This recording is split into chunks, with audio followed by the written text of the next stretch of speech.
Ladies and gentlemen, I'm Diamantopoulou, the head of DIKTIO. It's a leading Athens-based think tank, which is programming partner of Delphi Forum.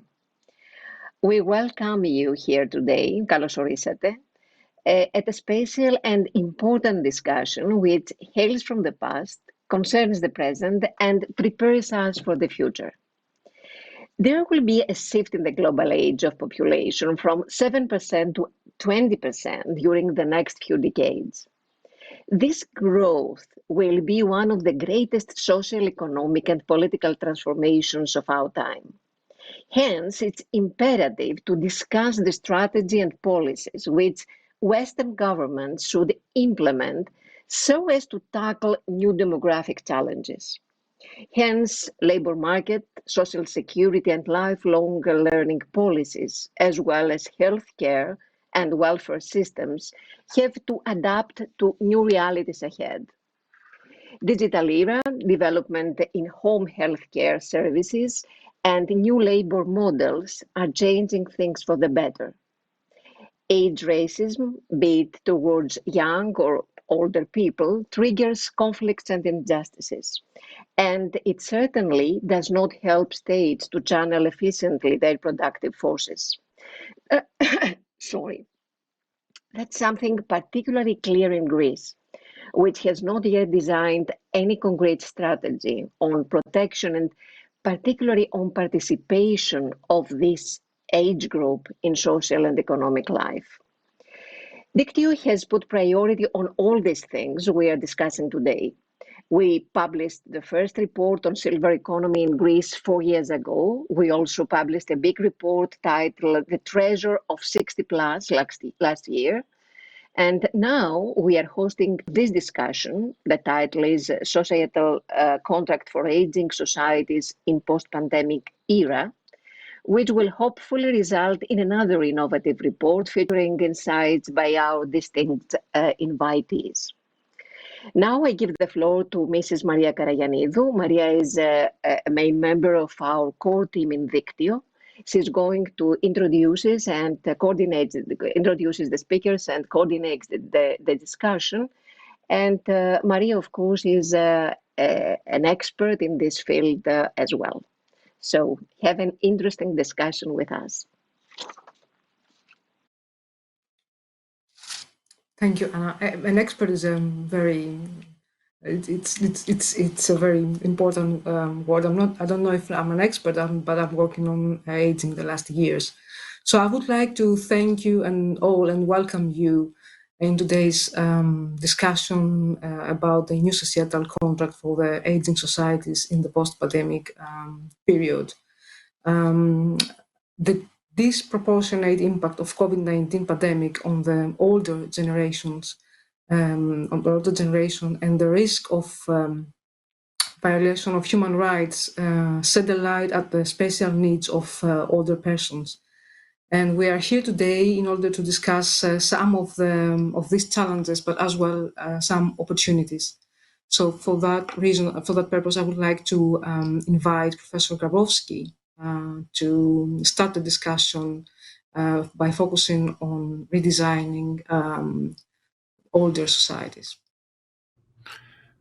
Great. Well, thank you. And I appreciate the opportunity to spend a little bit of time with everyone today. So COVID has absolutely devastated long-term care facilities around the globe. And I think it's really provided a window into how we could potentially begin to change not only long-term care facilities, but also the entire system for older adults and their caregivers.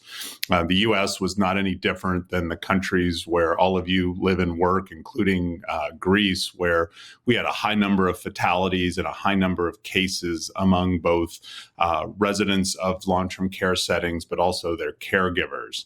And individuals in these care settings were incredibly isolated, lonely, And really, their caregivers weren't supported. We did work here suggesting nursing home caregiver was the most dangerous job in America during the pandemic.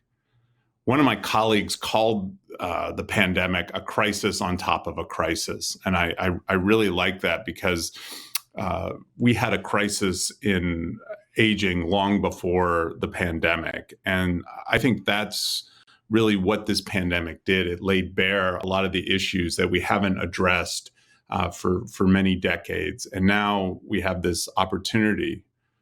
Let's not let a pandemic go to waste here. Let's really begin to focus on how we can fix this. So what is the longstanding crisis? We know the short-term crisis is COVID. The longstanding crisis, whether it's here in the US, Greece, or other countries, it's that long-term care is underfunded. We don't put enough resources into the care of older adults. Regulations that govern their care are often ineffective and not enforced. Care is far too institutional. Most of the settings are these large buildings, 2 individuals to a room. We know that many of the long-term care facilities are understaffed. They don't feel like somebody's home. They actually feel very much like an institution. And we underinvest in care in the home and the community, which is where individuals in Greece, the US, and countries all around the globe, that's where people want care. Older adults want care in their homes. They don't want to go to a long-term care facility. So how do we fix this? I would say there's lots of things that need to be done, but I would point towards 2 big issues. First, we need to transform long-term care facilities. And second, we need to invest heavily in home and community-based services. So towards that first part of this, as I said earlier, long-term care facilities in the US and in many other countries around the world are these big institutional settings. The average size of a nursing home here in the US is 100 beds. Oftentimes 2 to a room, those long hallways. It's not at all a high quality of life for the residents. They aren't nice places to work. However, we have seen models that have come online here in the US that are smaller home models where it's 8 to 12 older adults living in a home. And these homes are well staffed.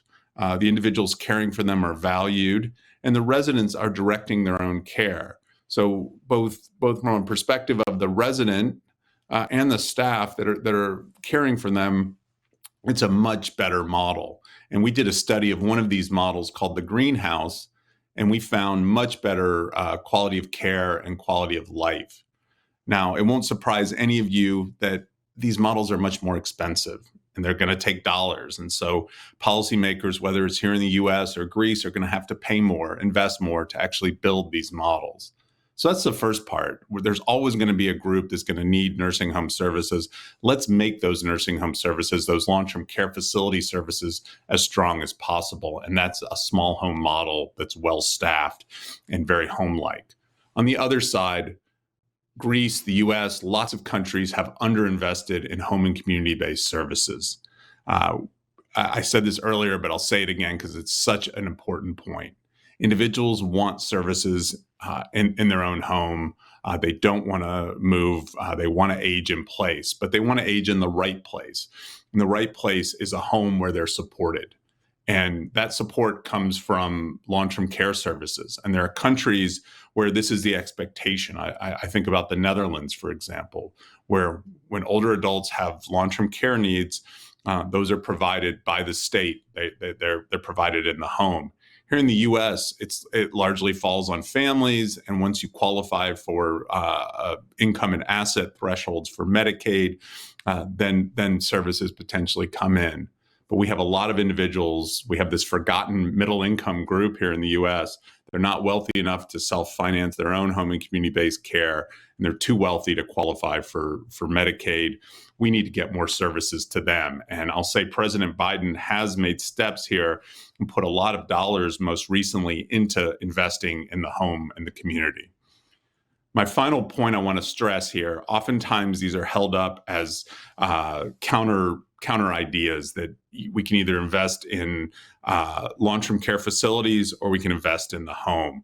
I think this is a false dichotomy. We need to do both. And we need to invest heavily in nursing homes. We need to transform them, reimagine nursing homes towards something that really approximates a small home-like model. But we also need to put additional dollars into home and community-based care.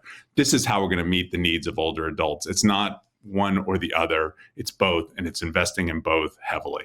So I very much appreciate the opportunity to spend some time with everyone today, and I look forward to our discussion. Thank you. Professor Grabowski, thank you so much. I will keep three things. The first is that it's indeed a crisis on top of a crisis. This is very, very accurate. And the other is that we still have the funding issue, the regulation issues, and invest in community care. These were our issues. These are continuing to be our issues. But I will keep, of course, that we have now the opportunity to change all the services and make that better. And the other thing that I'm going to keep for the end is that the forgotten middle income population. I think this is everywhere. Thank you for that. Elena Glinskaya from the World Bank, she will share with us her experience of trying to mapping part of the services for older people in Greece. Elena. Thank you very much. Hello, everyone. My name is Elena Glinskaya, and I'm a lead economist in the Social Protection and Jobs Global Practice at the World Bank. I'm leading a project on aged care requested by the Greek Ministry of Labour and Social Affairs and implemented by the EU and the World Bank. The project focused on gaining a deep understanding of the current needs for aged care and patterns of provision and utilization of aged care services.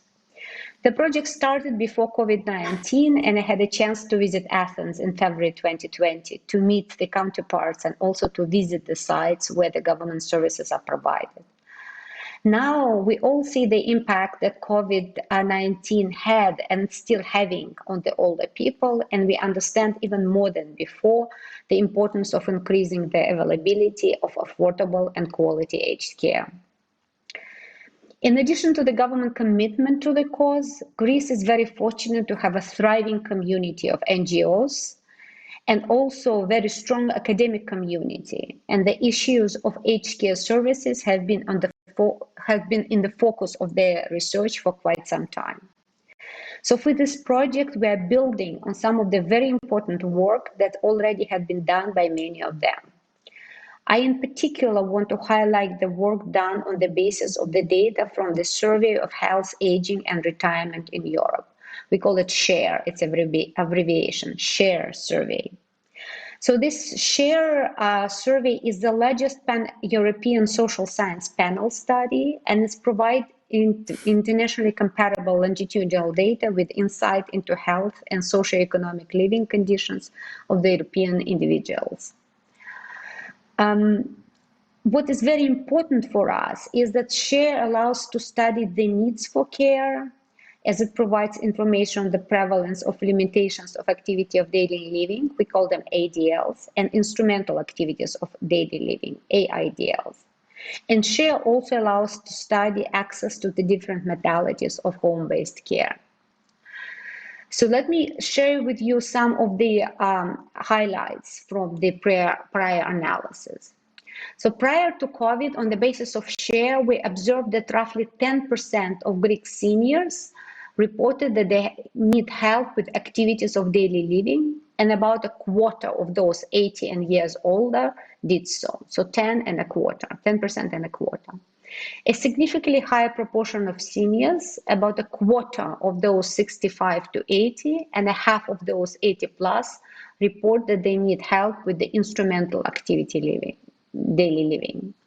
We also see that women and low-income individuals tend to have higher needs. And compared internationally, we see that the prevalence of ADLs is on the low side in Greece, compared with other European countries, and the prevalence of IADLs on the higher side. Prior to COVID, there was no evidence that the proportion of seniors with needs increased over time, but of course we need to revisit the statistics post-COVID. So the analysis of post-COVID data would be very important. Again, prior to COVID, we observed the following patterns of home utilization among seniors with needs. So roughly 1/5 in Greece of seniors in Greece did not receive any care. I'm sorry, the seniors with needs, the seniors with ADL limitations did not receive any care. Roughly 2/5 received only informal familial care. Roughly 30% received care from combined professional and familial sources, and less than 10% relied on professional care only. Over time, we saw a strong decline in the share of seniors who did not receive any care, which is very good news. And that decline was matched by a substantial increase in the share of those who received both professional and familial care. We see that this increase is driven practically all by the increase in the utilization of formal self-paid care, and is driven by the middle and high income individuals. So it's the high income and middle income individuals who go in the market and purchase formal care from the private sector, NGO and private sector. There is actually lots more we can learn from SHARE, but let me talk now about the mapping exercise and data collection that we are undertaking with the Ministry of Labour and Social Affairs and the local NGO partner. We may not have all the answers in the course of the project implementation, but we are definitely hoping to add to the body of knowledge and shed light on the most important aspects of both demand and supply provision of care in Greece. So the mapping exercise wants to understand in detail the de jure and de facto situation with regard to 3 publicly funded programs: Centers of the Open Protection of the Elderly, CAPI, daycare centers for the elderly, KIFIs, and help at home. So for this, we developed a set of questionnaires to collect primary data, and there are 7 sets of questionnaires to be administered to different stakeholders. So there are questionnaires for national officials, municipal officials, mayors, municipal officials, managers of these programs, service providers, frontline staff, service users and family carers of service users, and non-service users. I want to highlight that we are going to survey the family carers and the non-service users because we want to know their perspective on the program and broad accessibility of services. So these questionnaires will be used to conduct structural interviews in 2 municipalities. And the questionnaires will cover several domains. Let me just describe these domains very, very briefly. The first domain is on institutional framework, what institutions involved in provision of long-term care, the division of tasks, role and responsibilities across thresholds at the municipal, local, and so on and so forth, and related. So the second domain is about policy development and funding. And remember, we're always aiming to collect de facto and de jure information, and we want perspective from different set of stakeholders. The third domain would be about the issues of eligibility determination and the questions about, what are the rules for accessing the 3 programs: application process, outreach. And what we want to do here, we want to build a profile of beneficiaries and understand the details of services, especially services provided by the Help at Home program, which is most important in this context of individuals with needs. The fourth domain covers various questions on administrative processes, and we want to know the extent to which they are automized or could be automized. The fifth domain is about the characteristics of providers, and here we want to know information about the frontline carers, right? Job descriptions, actual task profiles, protocols for service provision, and the related. The sixth domain about quality assurance, and the seventh and last domain about the integration with the related services. I want to highlight that the questions in these domains would be asked across all these questionnaires, so we can triangulate data after we have them. For example, the question about the rules for eligibility will be asked multiple stakeholders, right? And we will be able to compare de facto with the de jure. At least this is the plan. Also, in analyzing this data, we will be able to compare the findings with what we know about service provision in other countries. And that's, again, very important to have the benchmarking in this area of services. We're in the middle of the project implementation, so unfortunately, I do not have any results to share. But I hope I got you interested, and please stay tuned, and we'll hopefully have some interesting results to share soon. Thank you very much. Thank you, Elena. This is a very important work for Greece, because we never had this kind of information and analysis for the services, for the people, for carers. So I think it will be extremely valuable, even for the aging strategy that the Greek government is doing at the moment. Thank you for that. Raphael Wittenberg from the Care Policy and Evaluation Center of the London School of Economics will speak about the need of projecting the future needs of long-term care for older people. Thank you very much, Maria, for that introduction. I'm Raphael Wittenberg from the London School of Economics. Anna mentioned in her introduction look to the future, and indeed projections of need for long-term care for older people into the future is very much with an eye to building strategies for the future. It's a big issue. About 17.5% of older people in England have ADL limitations, so seemingly even higher than in Greece. A lot of people are very much benefiting from support with long-term care, or at least need support for long-term care.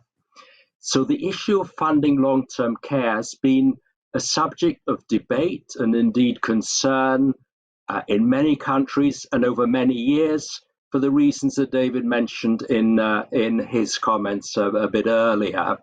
The rising number of older people, potentially also rising expectations of the care, quality of care that people may expect.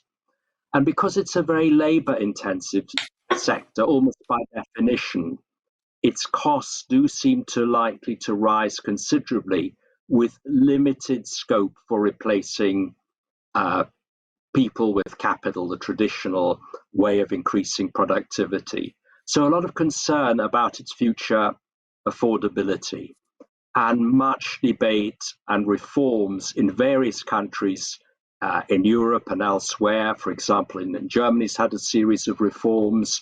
Greece now has its aging strategy.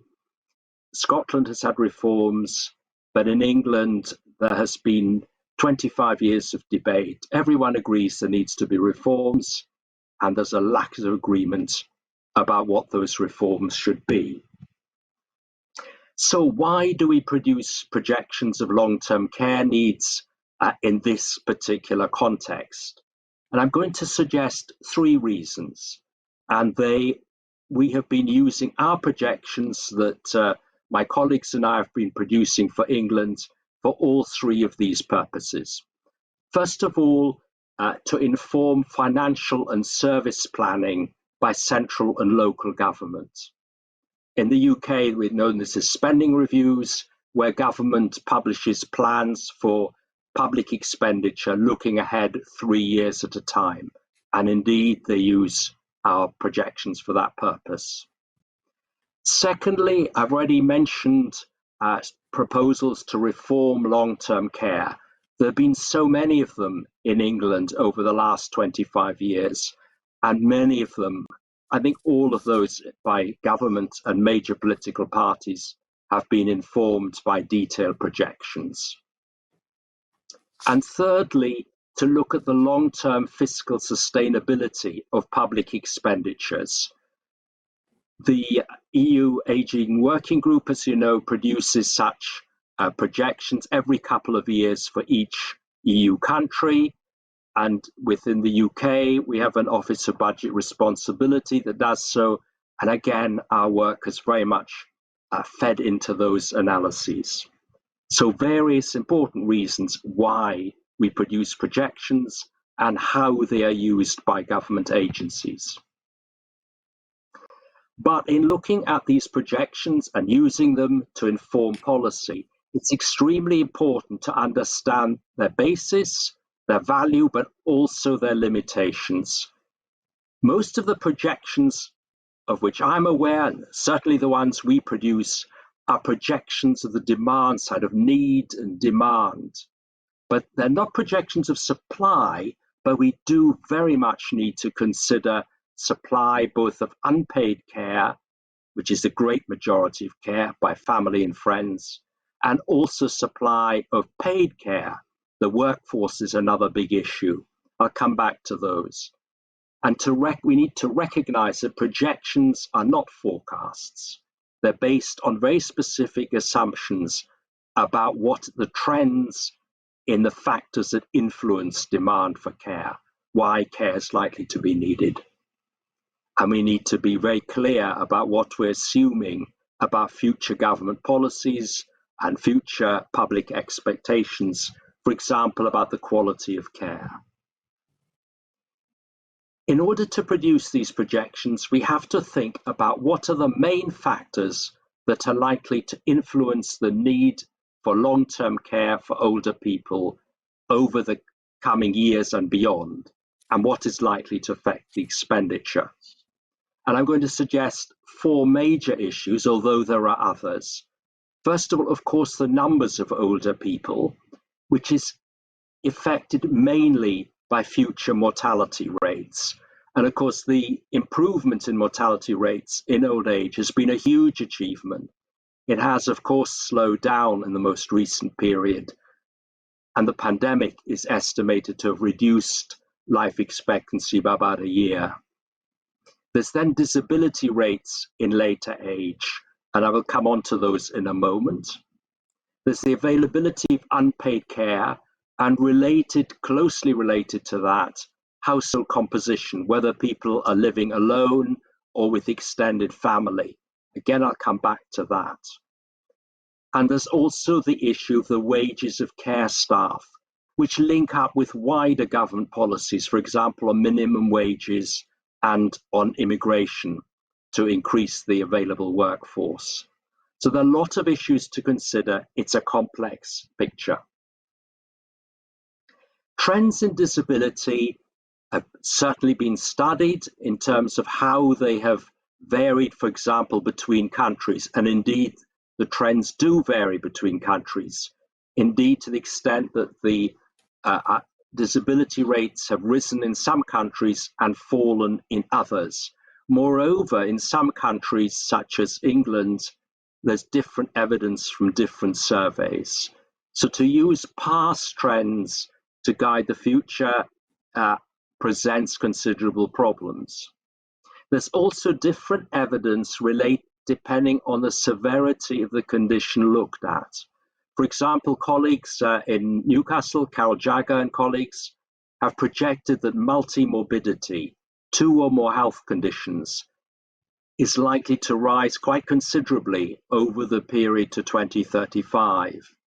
And the numbers with 4 or more health conditions will almost double.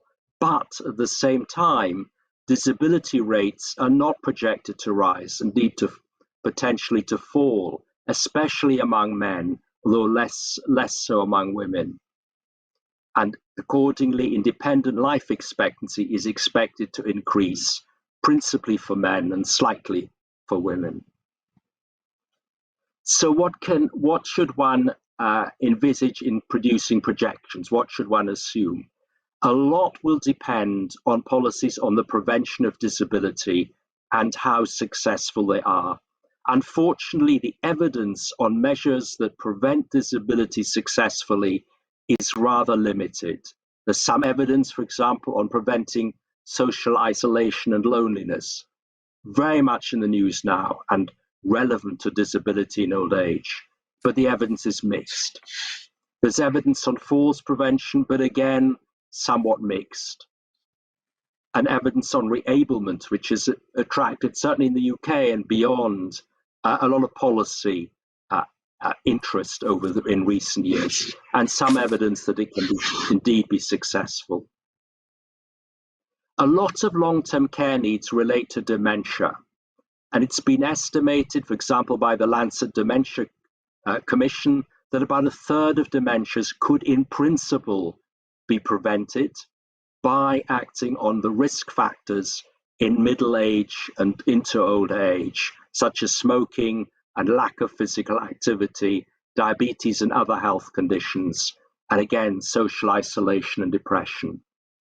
And in a recent study, we've shown that there's evidence that smoking cessation, treating hypertension, and hearing aids are cost effective even in terms of dementia alone, before one adds on their impact in respect of cardiovascular conditions. I will turn now to unpaid care. It's very well known the vast majority of care for older people is provided by their families, and principally by their close family, spouses, partners, daughters and sons. And there's huge, therefore, need for the unpaid care to continue to be encouraged. Otherwise, the costs that would be transferred to public funds could indeed be very huge. And for this reason, governments have taken a close interest in supporting carers. But there's always the conflict between encouraging labour market participation and encouraging unpaid care to continue, and how to enable people, it's mainly women in this instance, how to enable them to combine the two if they're willing and able to do so.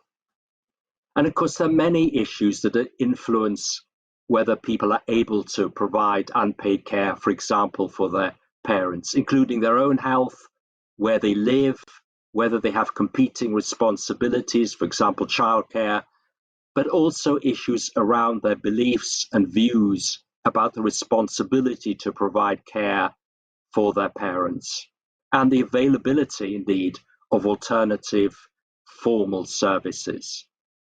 We are currently conducting a study on attitudes to providing care to one's parents if they need it in the future, and hope to be able to publish findings on this later in the year. The need for care will rise clearly. Whether the supply of unpaid care can keep pace with the rising need seems uncertain, but it may well be that if people have parents needing help, they will provide that help, even if that means there's going to be more unpaid care per person in the future. So these are some of the issues we've needed to consider in producing projections. So in conclusion, I take the view that projections of demand for long-term care are valuable and important for informing government reforms and government planning, that the basis of these projections need to be clearly understood by those using them, that it's complex to produce these projections because there's so many different factors impacting on need and demand for long-term care, and uncertainty about many of them. The uncertainty, I think, is considerable. The Royal Commission in the UK referred to a funnel of doubt, but nevertheless, with an eye to the future, I think we should be continuing to produce these projections, and I would recommend that policymakers take them into account. Many thanks. Thank you, Raphael. As we are discussing how we'll transform after the pandemic the societies in order to have better services for older people, I think that, as you said, future affordability is crucial for any kind of transformation, any kind of planning for these new older societies. Thank you, Raphael. Then I'm going to invite Paul Kidner Paul is advisor at the Greek foundation TIMA, and they are doing a lot of work for older people in Greece. Paul? Thank you very much, Maria. I'm honored to be part of such a distinguished panel. And I'd like to thank you for the kind invitation. So perhaps, as you say, I can offer a perspective of our work supporting NGOs working in the field of the elderly in Greece. And I'd like to begin by providing an overview of the situation in the country in order to provide a backdrop and the reasons a foundation is so wholly committed to this sector of the elderly in the country. Greece has the highest share of population aged over 65 among all EU member states, and conversely, the lowest share of spending on long-term care as a percentage of overall health spending. Recent figures show that Greece allocated less than 0.2% of GDP to long-term care, which is far below the EU average of 1.5%, obviously leading, of course, to limitations in the services that are able to be provided. In 2020, for example, for every 100,000 inhabitants, there were fewer than 1 long-term care beds in nursing and residential care facilities, ranking Greece the lowest among EU member states. This partly explains why family and close relatives have taken on the very large burden of elderly care and why NGOs form such a vital contribution to the care of the elderly in the country. Also, the fact that there is no central government service for long-term care creates further challenges in terms of representation and the coordination of issues related to the elderly at the state level. So this provides a backdrop to the issues, and if we delve into the numbers a little further, the problem facing the elderly in Greece becomes even more acute. Currently, more than 500,000 elderly report that they have difficulty with personal care, with almost 2/3 requiring personal assistance. That's according to OECD figures in 2020. Further, 22%, so that's almost 1/4 of the population, is aged 65 plus, and that's rising, as we all know.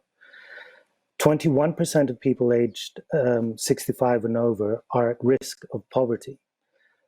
Of the 2,482,000 pensioners in Greece, 77% of those 65 and above receive a median pension of 643 euro. 69% of people 65 plus suffer from chronic illnesses. 62% of people 65 plus have some form of disability. And 129,000 people have been diagnosed with dementia. That was according to Elstat in 2020. So the need for support in the sector is clear. As Mrs. Glinskaya said, about 1/5 to 2/5 of those who needed care did not receive it. And this is exactly where TIMA Charitable Foundation comes in. So TIMA was established as early as 2011 in memory of John M. Karas and his wife Athina Karas, and personal experience brought the difficulties that can stem from aging and elderly care to the fore, and sensitize the family to these issues, especially for those less privileged and vulnerable. As such, the foundation was established with a mission to support the development of the thriving, as Ms. Glinskaya said, Greek non-profit organizations dedicated to social improvement in the fields of aging in Greece. The foundation mainly awards grants in the areas of social welfare and healthcare, and of course, overwhelmingly for disadvantaged sectors of society. There are 4 areas of focus that TIMA focuses on. They're wide-ranging, but span across aging and disability, aging and health, care home support, care at home programs. These are the principal areas the foundation's grant making, especially in the past few years. So we'll take a look at these very quickly, and then I'll close. Aging and disability, older people obviously experience disability in different ways. Some have pre-existing disability, whilst others may have acquired a disability as a result of the aging process or disease, such as blindness with diabetes. The elderly that have disabilities are more vulnerable than the general aging population, especially during economic crises and health crises such as the COVID-19 pandemic. So increased vulnerability has led older disabled people to rely heavily on others to provide appropriate support. Many are also inadvertently excluded from health services due to limited funding and restrictive program requirements. So in the current environment, it is increasingly challenging to find either family or professionally trained caregivers to support older adults with disabilities. Through its grants, therefore, the TIMA Charitable Foundation has funded and continues to fund initiatives that fulfill the needs of older disabled individuals and that build a culture of inclusion whereby quality of care and quality of life can ultimately be improved. In the field of aging and health, as we know, as people age, they require more support with respect to their health and become more at risk of developing age-related degenerative and chronic diseases. Presently, most people can expect to live well into their 70s and beyond. Recent data, moreover, indicates that Greece holds one of the highest aging rates in Europe. The percentage of the elderly population in Greece has increased significantly in the last decade and is higher than the EU average, as we said, with 1 in 4 Greeks over 65 years old, and this is increasing. A person's longer life expectancy, and more specifically the person's quality of health, has a fundamental effect on his or her contribution to society. And according to the World Health Organization, while it is often assumed that increasing longevity is complemented by a prolonged period of good health, this is unfortunately not always the case. Hence, if effort is made to improve the general health of the older population, their quality of life improves and local community participation rises. And this is where TIMA comes in again. Care at home support. In the last decade, a financial crisis, a pandemic, as well as new legal requirements has led many care homes in Greece to experience a fiscal squeeze. As a result, this has forced them to minimize or even cease crucial investments, namely in infrastructure, equipment, and expansion of their programs. The majority of care homes are also unable to offer a holistic approach to the care of the elderly residents through the provision of services such as psychological support and recreational activities. This lack of stimuli drives many elderly people towards depression, which in turn are associated with severe physical and mental health issues. The strategy behind the support for care homes, therefore, is to support basic needs with grants that include, for example, anything from the provision of food to medical supplies, but also capacity building programs for the care homes themselves, as well as recreational activities to help support these institutions be more like a home, as Mr. Grabowski alluded to earlier. Last but not least are the care at home programs, and with this I'll finish, Maria. As Professor Grabowski noted in his introduction, in recent years the demand for care at home programs has increased, and this is especially true for people with dementia. Not just because the number of individuals with dementia has risen, that's a worldwide phenomenon, but because research has shown that a person-centered care approach eases dementia-related mental and behavioral symptoms. At the same time, care at home programs aim to ease the load of the individual's primary caregiver while giving them useful knowledge and tools that make caring for the person with dementia more manageable. So each care at home program that TIMA supports is unique, but all are composed of health professionals who visit the care recipient at home on a regular basis, offering, for example, nursing, physical therapy, psychological and psychiatric support, as well as cognitive training through mental strengthening exercises. All have as their goal to train the caregiver as well, and as much as possible in order to be able to deal with the various stages of dementia as the disease takes its course and after the program has finished its course with the individuals. In Greece, as we said, about 130,000 individuals are diagnosed with dementia, and research points to the fact that many thousands more are undiagnosed. So the above are the four main pillars of TIMA's grant making, covering some of the most pressing long-term needs of the elderly in Greece. However, the Foundation is quick to adapt to changing environments where necessary, as was the case with the COVID Emergency Fund. And TIMA will continue to serve its mission by supporting as many of the critical and non-critical needs of the elderly in Greece, with a focus on enriching the lives and welfare of those most vulnerable in our society. TIMA, by its nature, is a reactive organization. We can only do so much. We don't build strategy for long-term care, but it is clear for all those in the field that we do require a new societal contract for our aging population in Greece. Thank you, Paul. That was very, very important. And as you mentioned, for Greece, it was a crisis on top of a crisis on top of another crisis. It was the crisis on long-term care, then the economic crisis, and then the health crisis. So I think that this is the right moment for us to, for Greece, I mean, to think and to structure a long-term care policy and system. And part of this will be, we hope that we will do through the national aging strategy, that the University of Piraeus is doing at the moment in collaboration with LSE. Professor Nectarios from the University of Piraeus will talk a little bit more about this ongoing strategy. Thank you, Maria. Also, I would like to thank the organizers for inviting me in this very high-quality panel in order to discuss such an important issue as the demographics and the impact on the economy and the social systems. An opportunity in order to present you the main parts of our research with the goal of forming a national strategy concerning the demographic problem in Greece. As you probably know, the demographic problem in Greece is probably the most serious in the European Union. And this problem is on top of the economic problem that the country faces, generally speaking, but we had a major economic distraction during the last 12 years. And on top of that, we have the current problem of the coronavirus pandemic. So the background is very difficult for our country in order to overcome these problems and establish a feasible pattern for economic development in the future decade.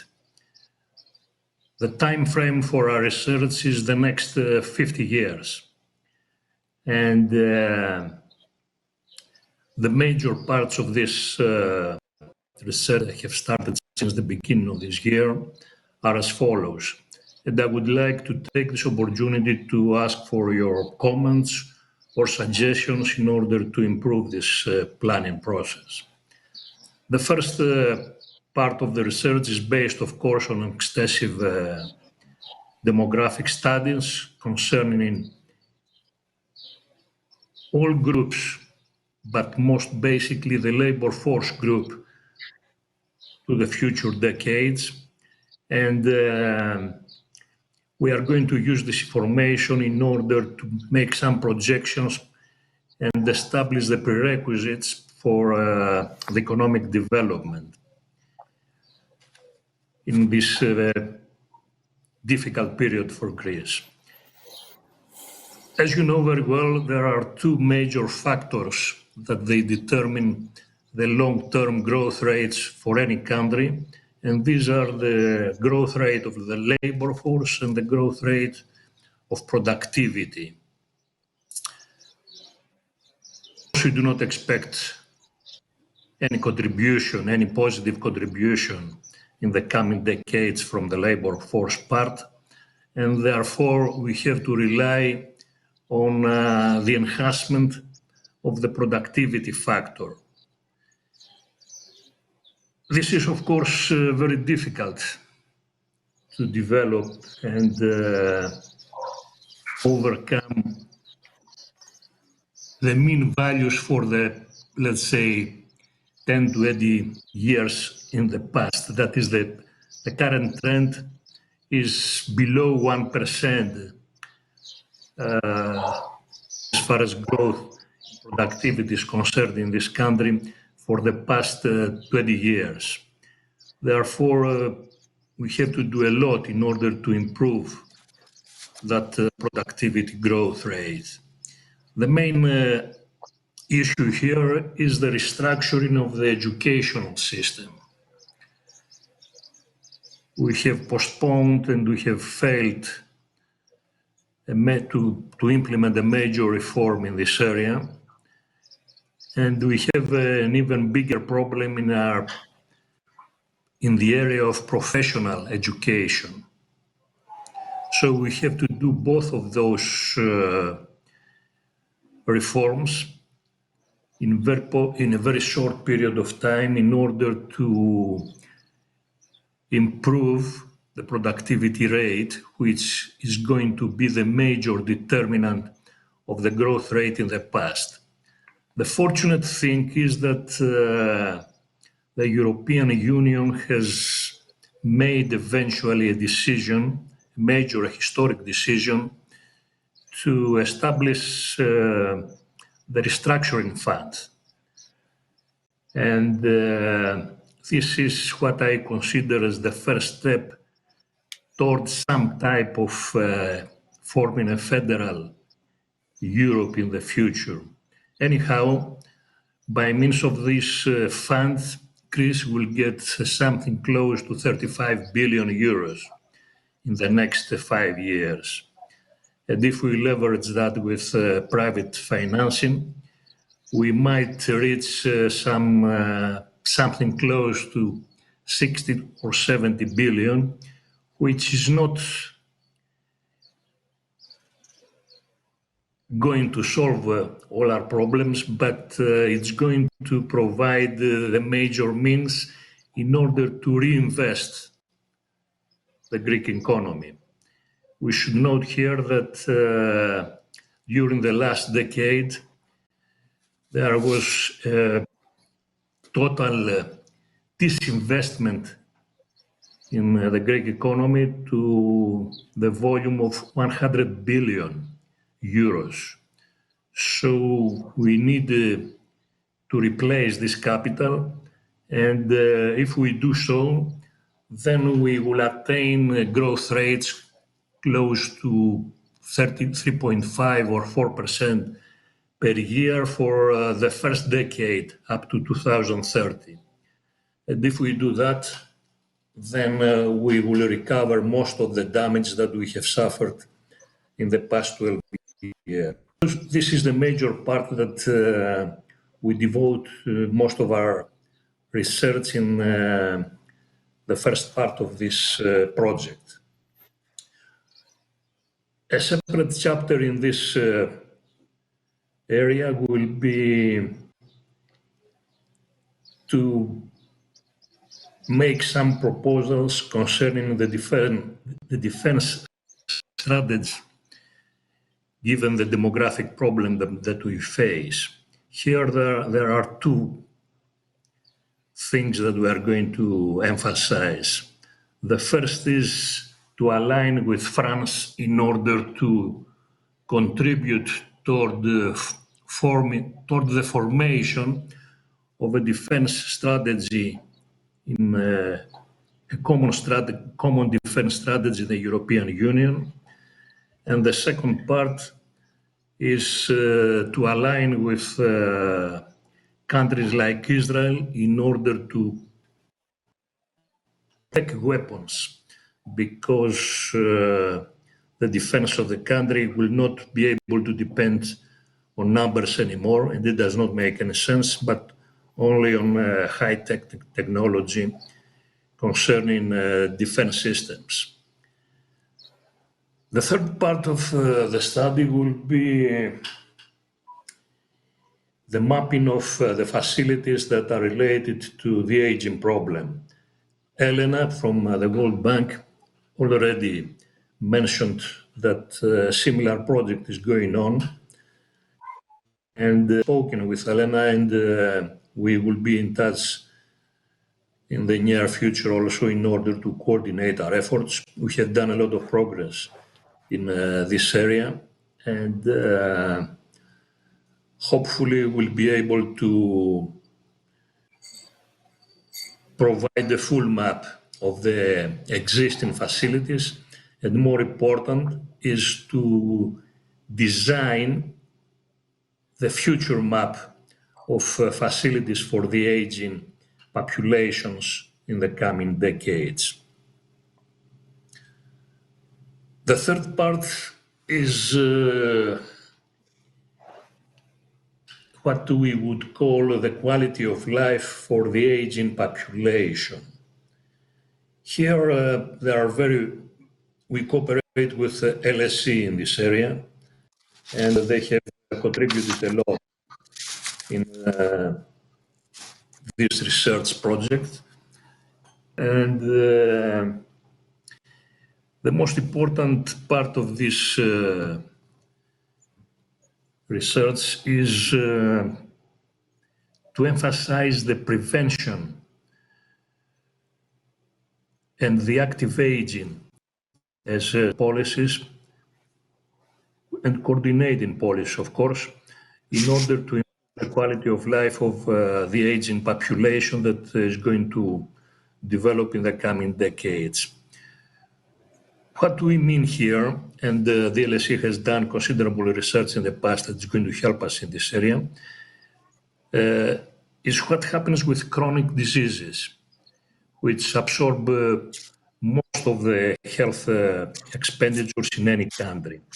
What is important here is to find ways to prevent this phenomena, basically by reducing both the frequency and the impact of chronic diseases.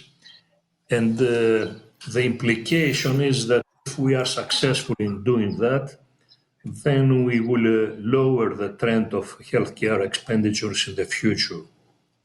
This is a very provocative goal, and hopefully we will be able to come up with some new policies in this area. And the final part of this study is the demographic problem and its relation to the pension system, health system, and generally speaking, with the financing of the provision of services to the aged population. As far as the pension system is concerned, at the University of Piraeus, we have completed a major study that would solve the very serious problem that we have in this area. As you are probably familiar, we have probably the biggest implicit debt, pension debt, in all OECD countries. And this is a major problem because in addition to that implicit debt, we have also the higher public debt in OECD countries. So, Professor Nectarios, sorry to interrupt you, but we have to close. So, okay. So I'm saying that both in the pension area and in the health system area, we have to come up with policies that will make the system sustainable and able to provide the promised services to an aged population. Thank you, and I'm relying on your comments. Thank you. It's very important for Greece to have a national strategy, and this will be the first time that we have a national strategy. So I think it's crucial in order to for policy people to do the reformation that is needed. Overall, it seems that in order to transform our societies to be more age-friendly and to be able to care for older people, we need, first of all, to transform the challenges to opportunities. I think this is very important. So caring the community is, I think, very important. Funding as well are the two major issues. But I would like your thoughts on that. Unfortunately, we have only 7 minutes left. So I would like your thoughts on that, on care community funding, on how we will resolve this issue, and what is the most important.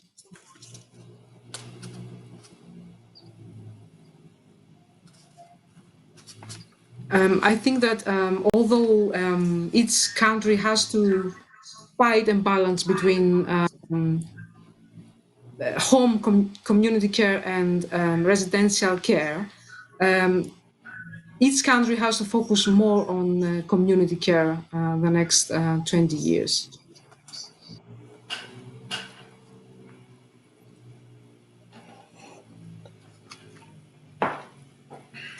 Professor Grabowski, I cannot hear you, so maybe you have to open your microphone. Or...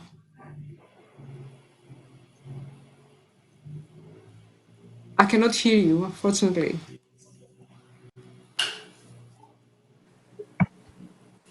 Can you hear me now? Yes, I can hear you now. Great. I was going to say that if you look at the data, there's some countries that are doing very well. I mentioned the Netherlands earlier. Some of the Northern European countries look quite good on this issue.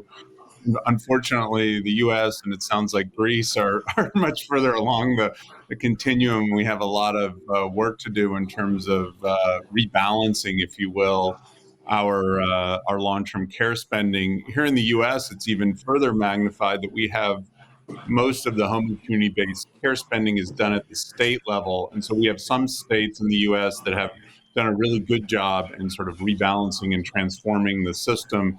Other states look far too institutional. And so it really speaks to the need to nationalize this and think about whether there's a more universal long-term care benefit. And indeed, it's countries with a long-term care benefit like those Northern European countries that have really been able to do this well. Because I think relying on kind of individual states, whether it's here in the United States or up in Canada or other countries, it doesn't end up working. Yeah, indeed. Thank you. And of course, the role of NGOs are vital in every step for every country.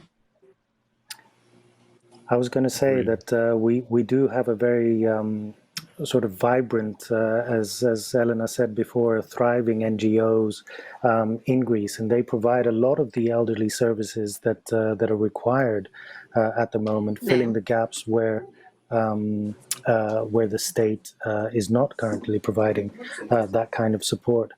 But we have to figure out how to contract these NGOs in order to be able to provide those services on a long-term basis and not just short-term funding through foundations like our own. We have a limit to the amount of funding that we can provide, and these really require long-term solutions rather than short-term fixes, which is essentially what we're able to provide. Okay, I would like to, of course, unfortunately, we don't have any more time. I would like to thank you all for this session. That was very, very important and very informative. Thank you for being here and discussing all these things. Thank you. Thank you very much. Thank you. Thank you for the invitation. Greetings to everybody.